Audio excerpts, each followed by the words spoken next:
Bon, pour continuer, comment on dit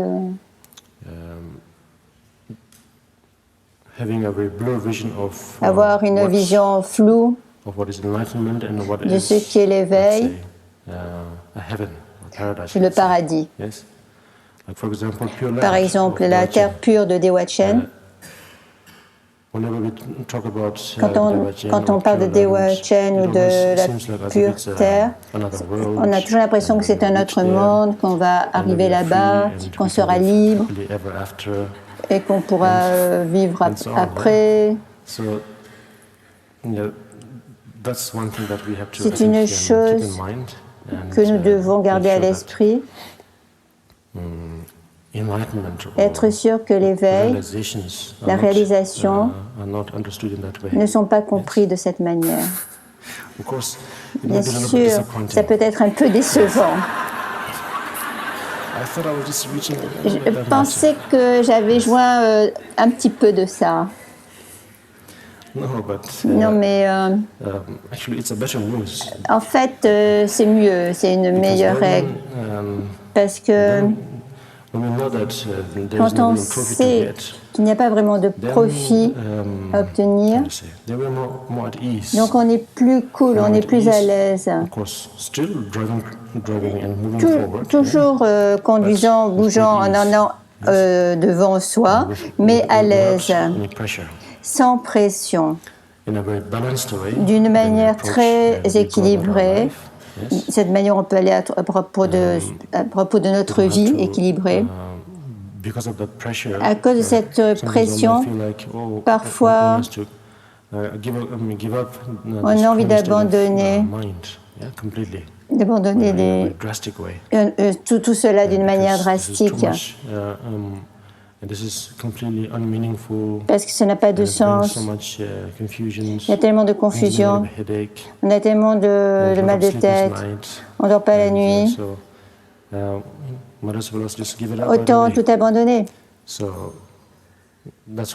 C'est pour cela. Si vous avez une approche équilibrée et relaxe, donc ça ira mieux dans votre vie quotidienne. Une manière qui aura plus de sens, qui sera plus relaxe. Avec beaucoup de joie. Jusqu'à ce qu'on arrive dans un état où on est complètement réalisé, on va à travers beaucoup d'obstacles. Des obstacles, quand on pense aux obstacles, des obstacles tels que les finances, un refuge, d'être malade, etc.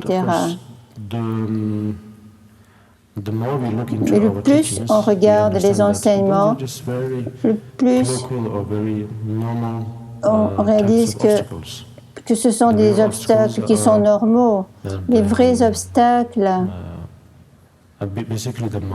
sont basiquement l'esprit. Et l'esprit balancé d'une certaine manière qu'il est toujours sous la pression. C'est ça qui amène les obstacles. Ça amène les doutes, ce qui amène les émotions afflictives, un esprit qui n'est pas stable. Et de là, tout cela petit à petit, ça amène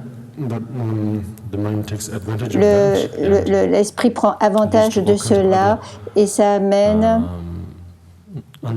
à toutes sortes de pensées qui ne sont pas nécessaires et d'actions qui ne sont pas nécessaires et finalement notre physique aussi a des obstacles. Il y a aussi des obstructions dans notre physique. Et là, c'est vraiment là que finalement on a attrapé, on est tombé bas, quoi. Donc il faut laisser passer cela sans savoir, parce qu'en fait on ne sait pas. Avec cette approche de l'éveil, c'est tout à fait, on peut tout à fait l'atteindre. mais non pas comme un endroit, un objet, un but.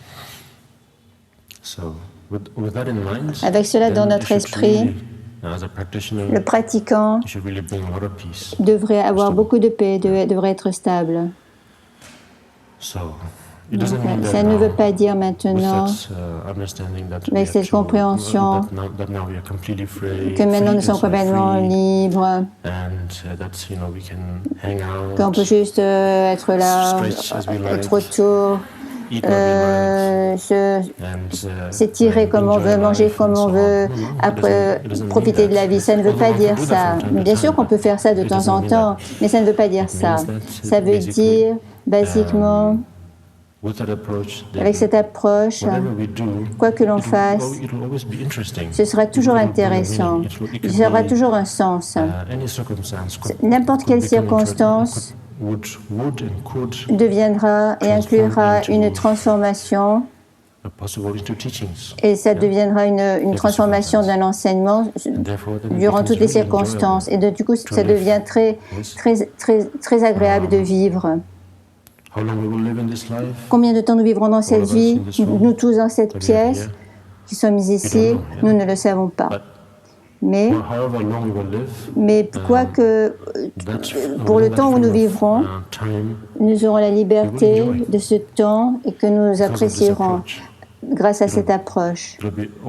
Ce sera toujours fascinant de vivre plus, d'apprendre mieux sur nous-mêmes, les autres, et comment l'esprit travaille.